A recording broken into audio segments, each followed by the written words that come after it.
Welcome to the Soul Tribe Podcast. The Soul Tribe Podcast was created to help you navigate through the world of spirituality, wellness, and self-development in an easy, grounded, and relatable way. We break down everything from the Akashic Records, manifesting, spirituality, and so much more.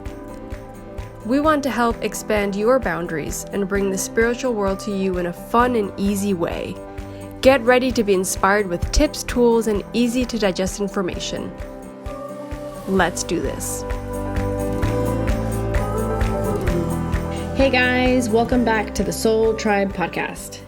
This time, we're going to try to stay on the theme dreams. Yes. Try being the main word, right? Yeah. Okay. I'm going to just give like a brief intro that I think that maybe we should start off with, which is dreams are actually a good way to receive information. The thing is, and then what we'll be talking about in this episode is there can be more than one source of information, like jumping in to that dream at a time. And that's when things get like possibly complicated. And so this is also something that we've, in our Zoom classes that we do, the Akashic Records classes, we've talked to our students about this. And it's like, don't open your Akashic Records and go to sleep, because if you do channel information while you're sleeping, you can't trust it. No matter how amazing the message might be, you can't actually fully trust it because you have, an aspect of your subconscious mind, your brain leaking stuff in there with whatever maybe you're receiving from the fifth dimension. And so it could be information, but with distortions or with certain parts of it that were added by your brain. And so you could possibly make the wrong decision or take the wrong path because you're like, oh, the dream showed it to me, I gotta do it. So that's kind of like a very brief way. We're gonna get a little bit deeper into it, but I think it's a very brief way of describing why like dreams are a great way to receive information or messages, but it's also a bit of it's like, what's it called? Like tread lightly, Yeah, it's like you have to be kind of careful on how you look at, I don't know. Dreams to me are so weird. I have such a different view on dreams than you because obviously our experiences have been so different. But I think, you can't take everything for what it is in a dream. There's also this whole idea of interpreting your dreams. Like there's something subconscious to it sometimes that isn't the literal meaning of what the dream was. So if I dreamed about, a dog biting me, it doesn't mean a dog's going to bite me or I'm necessarily scared of a dog biting me. It might mean something way more profound than that.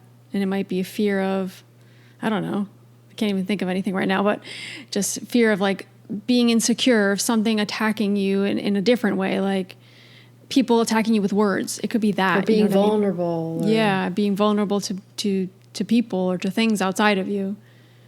Yeah. So there's a few aspects of, let's say you are receiving information from either your soul or the fifth dimension. And I'm gonna talk a little bit about my experience for those, because maybe some people that are listening now didn't hear our beginning episodes where I talk about my experience with dreams. So I will get into that.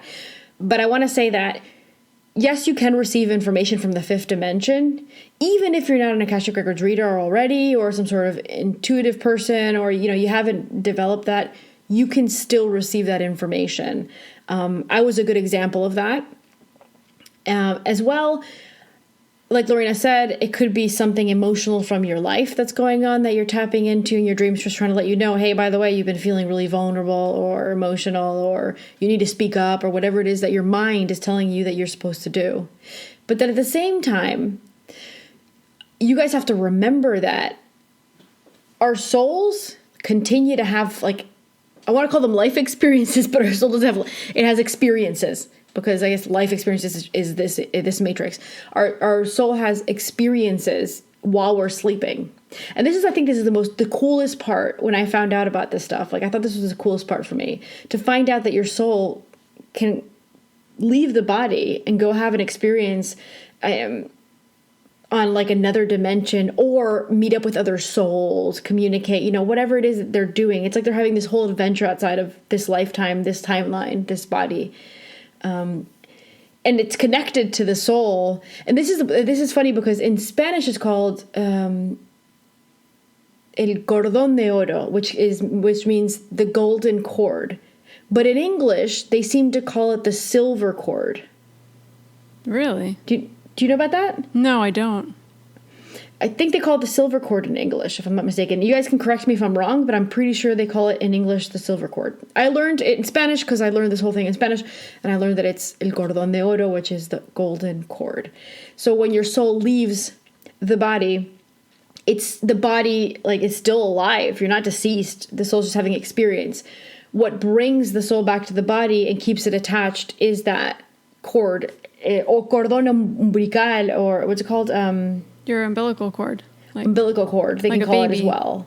Yeah. So it's like an umbilical cord that's connecting you to, just imagine like a baby with its mom, right? Your soul's connected to its baby, that's the body, because, it's the soul's baby. And so that's what keeps it connected. If that cord cuts, that's the body that deceases. The body cannot survive if that's cut off. That's why NDEs, I read about this. This part I didn't get from the Akashic Records. I'm just going to put a pause on that for a second, just so you know this part that I'm saying now. Apparently NDEs happen, the cord doesn't break. If the maybe person's say having, what that is. Some people. Oh, sorry. Yeah, you're right. Near-death experience. You're right. I didn't think about that. So the books that I read about near-death experiences, they explained the umbilical cord in the way that if that cord were during the NDE, during the near-death experience, if that cord had broken, then the body would have finished, its lifespan. It would have the body would have died, and the soul would have moved on. So that's also what keeps us connected to our bodies when the soul is traveling during dream time.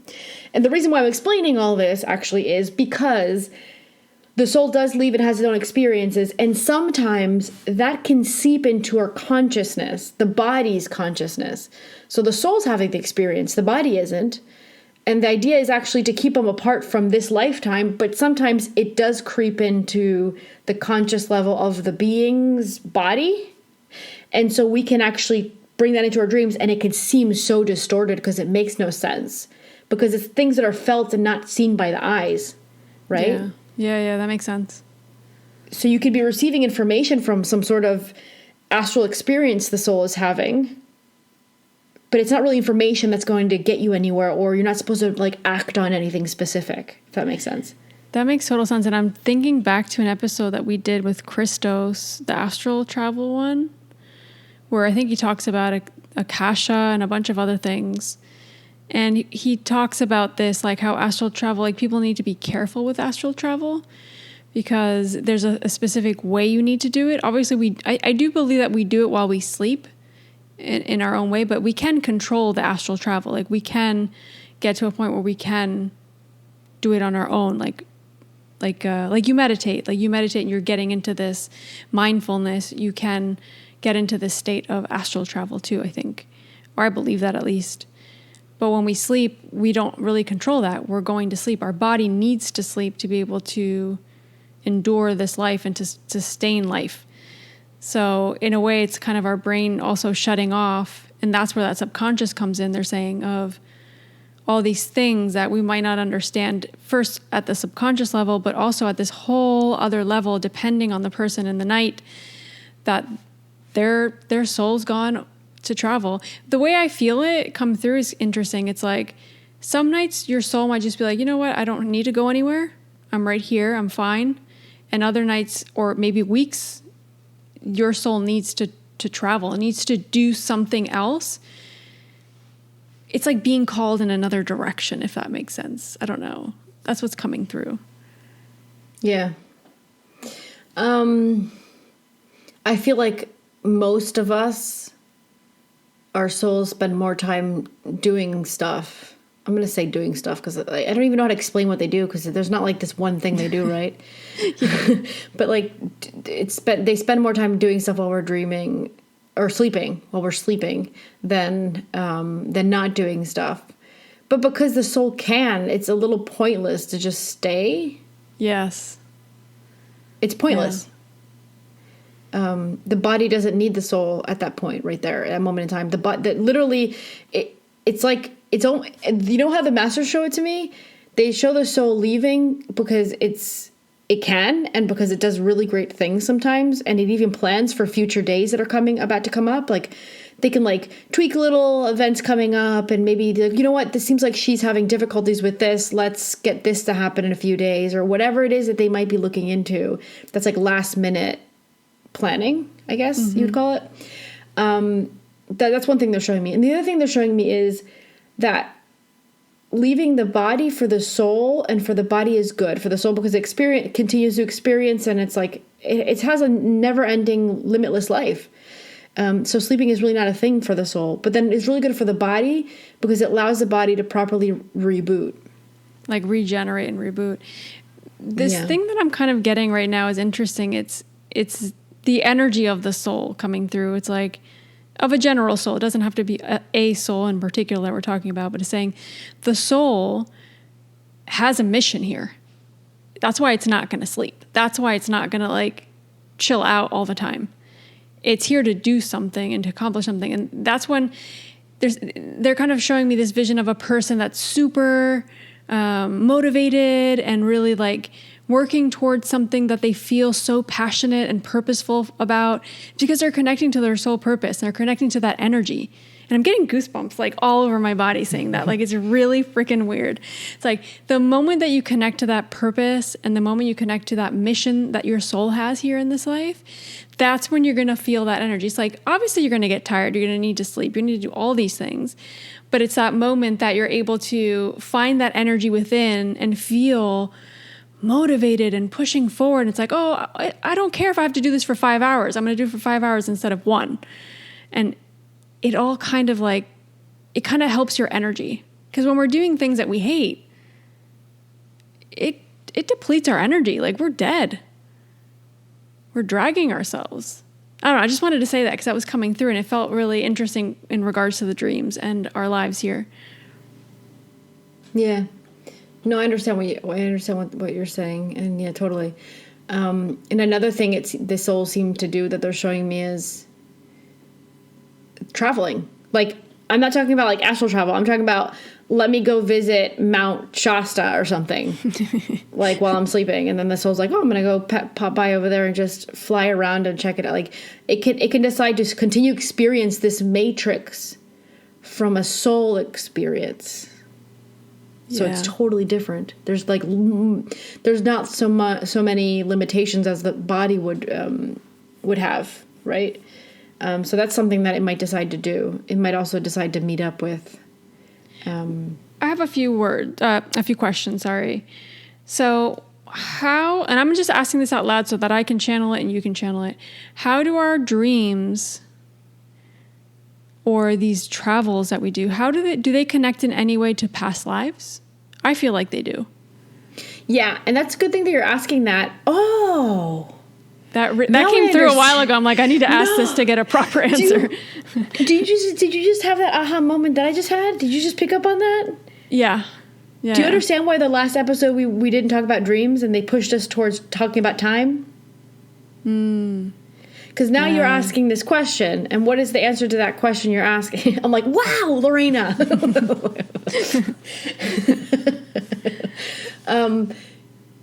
Because you're saying, like, is it possible you have experience of past lives? And the big answer is yes, right? Yeah, of course. At the same time, for the soul, it's not a past life. For the body, it's a past life. Exactly. So that's why it was so necessary for the Akashic Records to take us off track the last episode so that now we can say that to you guys so you guys understand that. Mm-hmm. And good channeling that question, Lorena, so we could get that answer. Great. Yeah. And then I'm also being guided back into an episode that we did with Courtney Starkey, where we were talking about parallel lives. I think she had a different word for it, but I consider it a parallel life. So obviously right now we're talking about that. How does that tie into our dreams? Is it we're just connecting to those lives, or is it that we're actually living them at the same time? I feel like we're living them at the same time, but time is not time. Like we think about it here, like that parallel life could be a past life that we today feel like it's a past life, or it could be happening at the same time. I feel like both. I mean, I'm trying to understand the question, but the thing is, the definition I put on parallel life might be different from you. So let me just say, for me, parallel life is literally a lifetime that comes into conjunction with the lifetime that you're living at the exact same timeline. Like, so it's the exact same years, same timeline on Earth on this matrix. Is that what you consider a parallel life? Yes and no. So what's the no part? Okay. So what they're telling me is what ties people to a past life. The only thing that they have in common is the soul. Yes. The soul is the only thing that kind of you can associate. Everything else, it's a different personality, it's a different body, it's a different person, it's different lessons, it's a different contract, it's different everything. But when we're talking about dreams and parallel lives, to me it feels like the timelines they don't need to feel the same way that we feel them here. Like it's going back to that dream that I mentioned in the previous episode, the up and down, the elevator, right? It could all be happening right now. It is for the soul, but not for the body. No, for the body, it is a past life. Yes, that's why I'm using the word parallel and past lives, because that's how we see it here. For the soul, it doesn't feel that way. The concept of the word parallel life confuses me, because there is also the possibility that the soul is having two life experiences on the exact timeline you're on right now, for example. That's what I'm talking about. Yeah. Okay. Yeah, that's generally, when I think of parallel lives, I think of it that way. But they're pushing me in the direction of also the timeline with parallel lives. It doesn't have to be right here. That's what they're saying to me, but I don't know. This is just what's coming through. And you know what it could be that you're seeing then? Because I'm remembering the last episode what we channeled. It could be what you're seeing or thinking or feeling, that it's... Remember we said like the soul can leave and go, oh, actually I'm going to pop back into year, blah, blah, blah, blah. Yeah. So it could be that. If you maybe were to go that's present, that. Okay, maybe that's that. Yeah. So the soul could have done. Yeah, I think so. Yeah. Okay. So the soul could have done two different life forms or life experiences on a timeline, but it just did it in different times for the soul. Because it's like it did it. Okay, it did Lucia. Let's say that Lucia deceased. Right.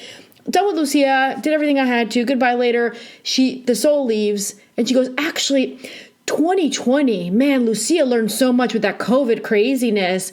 I think I'm gonna be Tom, and I'm gonna see how he reacts to this COVID stuff that's gonna happen. But so the soul had decided to have experience for the soul. It's two different totally times, but for the timeline of Lucia, Tom existed at the same time. Yeah, that stuff's like, man. Crazy. If you guys saw Lorena, like the face that she made, it was really funny. I'm only going through what the messages are coming through, because this also, to me, I'm sure like it's already happened on other episodes. We start channeling today, and then we're going to keep channeling and understanding it more and more. Yeah. In our own way. Obviously, I'm sure someone's written a book about this and have their own channeled messages, but we like to channel our own messages and figure things out on our own a lot of times. But also, that goes to show we're a little stubborn. Like our human brains still have that stubbornness where we have to get that aha moment like everybody else. Yeah, and that goes to show even if you're learning to read the Akashic records, or you're an intuitive and getting your own messages, sometimes you can ask a question or try to get a message, and it might not be the time. You might need to understand other things before you completely understand that subject that you're diving into. Sometimes it just takes a little bit of time, but don't give up, right? Like I think, that time thing all of a sudden made sense when we asked it in the right context and understood it in the right way. But I think I had years to say, I don't accept that there's parallel lives, for example. Oh, me too. I spent years not being able to accept it. I think it was the ego. I think my ego had to let go, because the ego wants to feel special. Lucia's special. Exactly. How can there be a Tom in 2020? My soul's dividing its time. Lucia's so important. Why would she be Tom at the same time? I think there's an ego aspect to it where you don't want to believe in parallel lives. Yeah. If that makes sense. Okay. That makes total sense. I want to answer your question, or I don't remember what exactly the question was about parallel lives, but I want to say one thing that came with while you were talking about that question, which is it could happen. I'm going to go with the Lucy and Tom thing just because it's a good example. Lucy exists in 2020 and 2021. Tom does too. It's my soul and two different experiences, let's say, right? It could happen if it's happening. Let's say that it is happening. My soul said, okay, I'm going to have these two life experiences now, right? I could actually, it reminds me of twins, where like if something happens to Tom or like his dad just died, for some reason I'm going to feel really sad and I don't know why. Yes. I could be tapping into like the experiences that Tom are having and I won't know what I'm feeling or why I'm feeling it. I 100% yes. I feel that. And I sometimes sense that in myself. I'm like, why? Can I say something to you though? Yeah. You totally get that from another life. And I don't know if I think it's not the same timeline, but you're totally getting that from some other lifetime. I totally see that with you. Yes, you. Okay. I think those belts of like depression that you had, is it do you call it belts of depression? I don't know. Like those bouts. The bouts of depression. Sorry, so those moments of depression that you were feeling. I think that part of that was you tapping into something else that wasn't Lorena. Yeah, I definitely feel so much better today, but I went through a hard time, man. Like, I don't know if a lot of you listened to my episode, my solo episode, which was one of the first ones we did. Like, geez, it was hard. Like, when you just want to feel better, but you don't know what it is and just something keeps bringing you down. It was constant. It was so bad.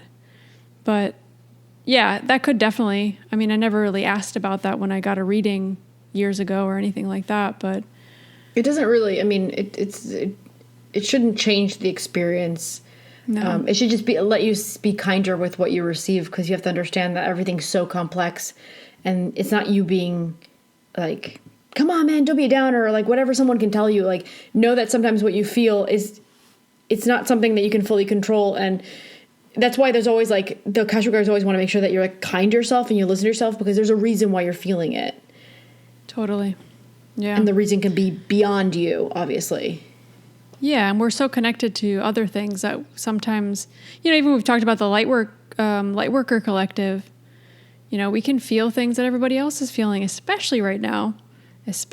So, I think those are the moments you need to take a step back, breathe, relax, and tune in with yourself and what you're feeling, because otherwise it's just going to overwhelm you to a point where you're just going to feel frustrated.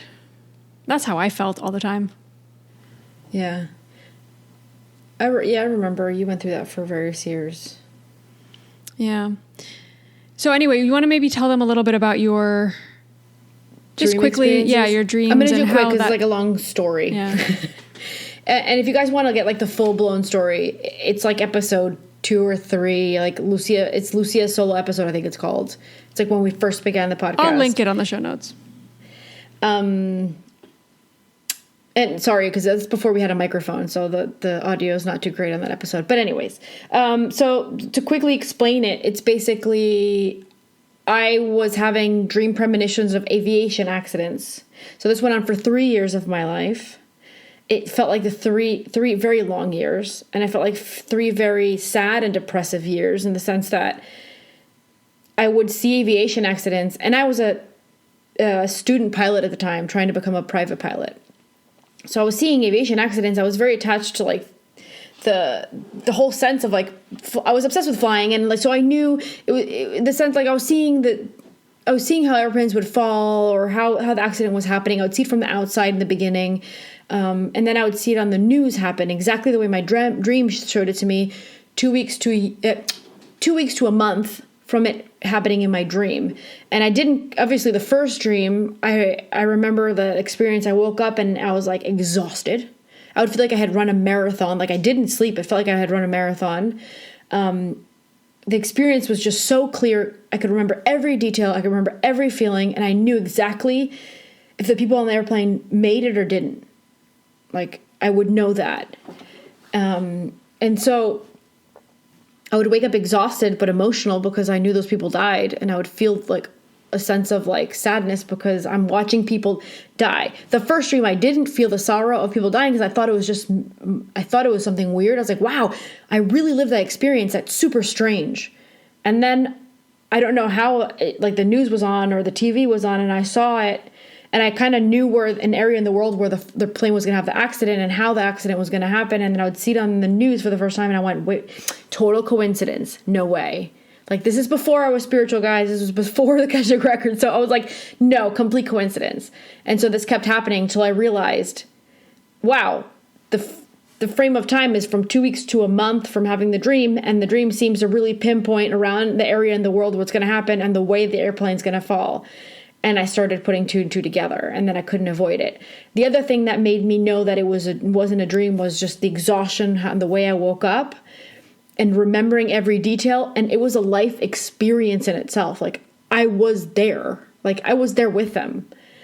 And that was my wake-up call. And that was my wake-up call. But it happened for 3 years. And every year that passed by, every month that passed by that I didn't do anything spiritual to help myself, the dreams got more real. Like, it went from being outside the airplane and watching it like I was on the ground looking up to me being in there. To like the last dreams, it was me being in the airplane and living the experience with these people and seeing how they were reacting and I started feeling what they were feeling. And that was like, okay, I can't do this anymore. And I was like, what am I supposed to do? Call American Airlines and be like, yo, you got one of your guys that's going to be falling in the area of Brazil or something. Like, what was I supposed to do with that? They were going to think I was like a terrorist, you know? I was going to end up in jail. Like, and so that was my question. Like, what am I supposed to do with this? I ended up going to getting a Akashic reading, and then they told me that what I was receiving was just my wake-up call. Everyone has their own form of wake-up call, and it was the Akashic records telling me, the master saying, you can utilize your brain for something more than just thinking. You can utilize it to receive information from another dimension, for something greater than yourself. And so that's a good example of how you can get information from the fifth dimension. I wasn't supposed to do anything with it. I wasn't supposed to go out and stop this accident from happening. And what I did learn was that sadly that was the fate of the people. Like, I remember asking that to the reader. I was like, what am I let them die. Like, was I supposed to do something? And she said, no, you have to realize that you watched the experience that their soul decided that they were supposed to have that experience. They signed up for that. And you watched it happen. And I was like, well, it still feels, I took it a lot like seeing death. It took me a really long time to get out of that mindset of like, I'm just seeing death all the time. And so that was my wake up call that they had and I remember V said this to me in, I think one of our episodes we had with her, and it stuck in my head when she said that. I'm like, that's true. She was getting from her guide that he was saying that like Lucia's super extreme, like to send Lucia a wake up call, like you got to send her something that's super extreme. Yeah. And I remember her saying that and thinking, yeah, that makes sense. If they would have sent me like, oh, you're going to see a butterfly tomorrow at your window, I would have been like, yeah, whatever. It's a butterfly. True. It's very true. So yeah. So know that you can receive information from the fifth dimension. But it's going to feel different. You're going to live it differently, and don't make any life decisions, like big life decisions, like, oh, I'm going to marry this person, or I'm going to go move to this country because my dream told me to. And I think it was the fifth dimension. Like, just be careful and tread lightly with that information, because it might mesh up with something else that's going on in your brain or your life. Your subconscious. But yeah, I mean, my dream was a clear example of that too, right? I was able to channel information about time, which was something that I wasn't worried about or anything, but I guess it was just a message that my masters and guides needed to send me. And I'm grateful for that. We were both thinking about it. That's why too. Yeah. But it wasn't like something like weighing heavy on me that I was like consumed with for it to come through in a dream. I guess it's because I hadn't asked the questions and tried to sit down and channel it. They were like, well, maybe we'll do it in your dreams when you're actually quiet and not busy all the time. I mean, if you think about it that way, right? Like, when is the perfect time for us to kind of sometimes receive messages? When we're in a state of deep relaxation, which is our dreams. You know what I think is a good example, another one to tell? I don't know if you think it's a good story to tell, but the one of the experience I had with Grandma. Yes. Yeah. I don't know have I ever told that story here in the podcast? I feel like you have, but tell it again, was it with Laura? With Laura Lee? Yes, I think it was with Laura Lee, the Laura Lee episode, yeah. I think so, because we were talking about, I don't know how we got into that with Laura Lee. Should I tell it again in case? Yeah, because I think it goes way beyond than just messages. It's like we can communicate, right? Yeah. Okay, so Lorena and I have a grandma she's not our blood grandma. So we call her grandma because she's like a big part of our family. Basically, I'm alive thanks to her. When I was a baby, I almost died, and the doctors didn't know what I had, and so my mom ended up going to some psychic lady. She just like banged on the door, or she like got her contact from somebody and was like, knocking on the door, and she said, "Just help me." And so this lady was already known in that town in Uruguay, and she was able to, I guess, scan my body and figure out what was not functioning properly. And with that information, I think she passed that on to the doctor, but also she did some like healing as well. So between everything, they ended up saving me, where the doctors had already told my mom, like, she's not going to make it. She's already in the point. Like, I was already in the beginning of the stages of starvation. My body wasn't getting food and stuff. So that's why she became our grandma. She became like a family member. We would visit her. Like, she became very important to my mom, of course. And so I have that connection with her, and she feels that connection with me as well. And so Lorena and I at the time were living in London, and I was going through a moment in my life where I was like, I'm not happy here. Like, I feel like I gotta go. And I was between leaving or not, but I was feeling really depressed, which was really weird for me. I don't tend to feel depressed. And one night I went to sleep, and it was like one of the worst nights. Like, I really, really felt bad that night. And I fell asleep, and in my dream, and it was like kind of like the aviation accidents where it was a life experience. It did not feel like a dream. I remembered every detail. I remember like the conversation, everything. And so in my dream, I'm waking up. So I'm like sitting up in the bed in the dream, and I see my grandma there, like in the middle of the room in London, where she was supposedly, living in her house in Uruguay. And I go, Grandma, what are you doing here? And she goes, oh, I had a feeling that something was up with you, and I had to come visit you. And I said, oh my God, you knew I was not doing okay. I was like, oh, and she's like, okay, tell me everything you feel and everything you're thinking, and we'll work through this. And so literally in the dream, I'm talking to her everything, because I think this and I think that, and I feel this and I feel that, and blah, blah, blah, blah, blah. And she helped me come up with a decision. Like, she helped me make a decision in that dream. And before leaving, she stands up and she looks around the room. She goes, what a nice little room you have here in London. It's beautiful. And then she disappeared. And I was going to talk to her about something else, and then she disappeared. Like, I'd already made a decision, supposedly, right? And she said that comment, and then she was gone. And then to me, I laid back down, I went back to sleep, and then I woke up in the morning for real, and I went, holy moly, that was not a dream. I was like, I gotta call Grandma. She did something. Like, that lady, because she's psychic and she had abilities, like, she did something. So I call my mom on the cell phone, because Grandma doesn't have like a phone. Like, she's not too great. Like, she's an old lady. She wasn't too great with like her communication devices. So I called Mom and I wanted to tell her about what happened. This is the first thing I do when I wake up. I say, Mom, oh my God, I needed to tell you, I had a dream with Grandma last night. And Grandma goes, oh, wait. Grandma came to visit, and she actually slept in your room last night, and she wanted me to tell you that she went to visit you last night. I said, what? You're kidding me. Pass the phone over to Grandma. Pass the phone over to Grandma. And so Mom puts Grandma on the phone, and the first thing Grandma says is, oh, what a beautiful little room you have there in London. Oh my God. And I went, oh my God. I said, you came to visit me. She said, oh, I left my body. I just left. I didn't mean to. I was like, no, like, you really helped me. I made a decision what I'm going to do with my life. And I ended up deciding to leave London because of that dream. Yeah. Or it wasn't a dream, right?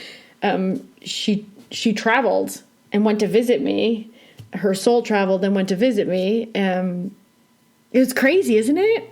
It's a great example of how we're not just our body. Our soul can travel. And we were talking about that a little while ago. Like, that just shows it and explains it so perfectly. Where, obviously, in this case, you were able to communicate with her. We might be communicating with other souls in our dream, but we might not know it's them. or we might not know who it is, or we might not understand it, or might think it's just like, oh, the idea of them, or I had a dream about this person, but you were really connecting with them. I think it helped that she had abilities. She has abilities, but she had very strong abilities at that time. Now she's a little bit older, but I think it helped because she consciously went there. She said that the thing is, she was sleeping in my old room that night. In your bed, right? My energy, your energy, guys, like your energy, like your room when you were a child, your energy somehow lingering there still. Yep. And so that's what she tapped into. When she went to that room, she somehow tapped into my energy, and she knew right away something's up with Lucia. Like, I know she's upset. And so apparently she made the conscious decision in her mind that somehow she was going to talk to me. But since she's really bad with devices, I think that she seemed to have gone to sleep. And this happened in a lapse of time where apparently we were both dreaming, because she said she was laying down in my bed when she went to visit me. Yeah. But I was in London, hours away or hours ahead, sleeping, and she came over to visit.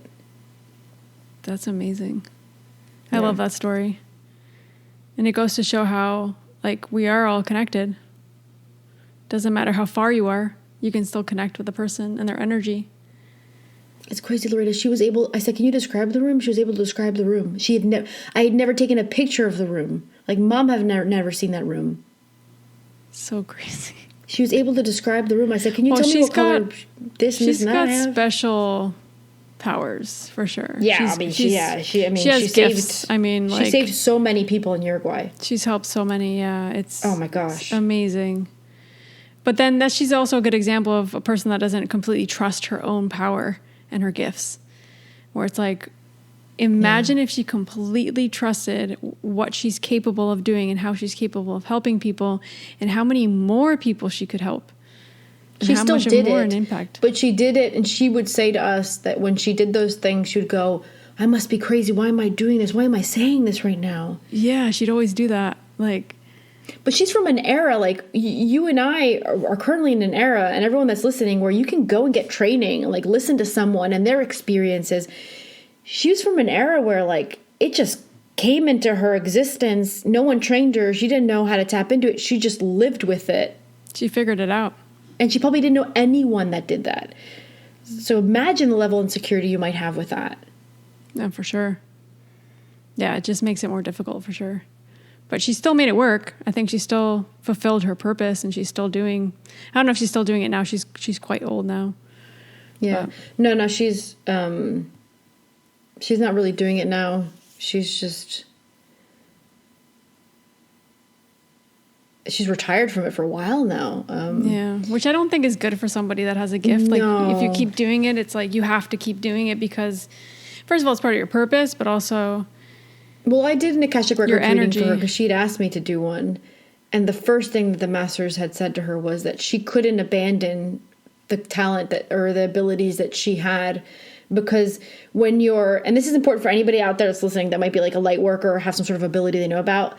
You cannot not utilize it, because it literally, you start going backtrack either with your body or your mind starts backtracking, like something will deteriorate in your existence.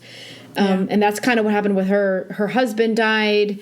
They were married for like 45 years or something together, and she got very depressed. And that's the thing. Like, you can help other people. You can't help yourself. She can see spirits, but she wasn't, she was very upset because her husband, she said her husband never visited her. I think it's because you can't help yourself. You can help others. And this is something Christo says as well, right? Yep. Yeah, he says that all the time. Yeah, it's crazy. But I guess that's a lesson for everybody too. Like, don't ignore whatever you're getting or whatever gifts you have or those messages you're getting to do this or to do that. Like, follow that, because that's going to be important, and that might be part of your purpose. And that's what they were saying before of the spirit going, like, that energy the spirit has will be able to come through you once you're connected and following your purpose. And for some of us, it's been hard. Like, for me, it took me freaking years to find something that I connected with, but I never gave up, and I still don't give up, because I still feel like there's more things that I can help people with. But that's part of the challenge here, right? That might be part of your lesson, maybe part of your struggle here. So don't give up. I want to say that because I think a lot of people listening here do have purposes that are very much connected to spirituality. And don't ignore it. Don't ignore it. Just keep going and figuring out what you need to do. Is there anything else you want to say about dreams? No, I think that we were able to give good examples of what really happens during dreams, but also what happens with what you receive during the dream. So I think that's a good that's a good coverage of the whole topic. Although I have a feeling we're going to be going back to this topic at some point. I do think so as well. I don't feel like we're done, but I think this episode's done for now because there's nothing like the masters are pushing me to kind of like go with. But I do feel like, and we do that a lot with a lot of episodes. I mean, it's like they have us on some sort of timeline of information that we really haven't picked up on. But that's the example of like go with the flow. Like, yeah, we're trying to go with the flow of the episodes, and we're kind of letting them send us more towards like where they think that we need to go for whoever's listening, and for ourselves as well, the information we get. Yeah, 100%. All right, so we'll wrap up the episode then. We actually have some exciting news coming up really soon. We don't have the exact dates yet, but I don't know if you guys remember, we had our monthly Zoom Akashic Record Level 1 courses last year, and we're going to be bringing back a couple of those this year. So they're going to be very limited, and they're going to be on the weekend, and I think they're going to be either in April or May. So we'll have those dates for you guys really soon. And we want to make sure that our podcast listeners and also anybody following us on Instagram or Facebook gets that information first, so you guys can be the first to sign up, because you guys are our soul tribe. So we want to make sure you guys have access to that first, because it will be limited spots.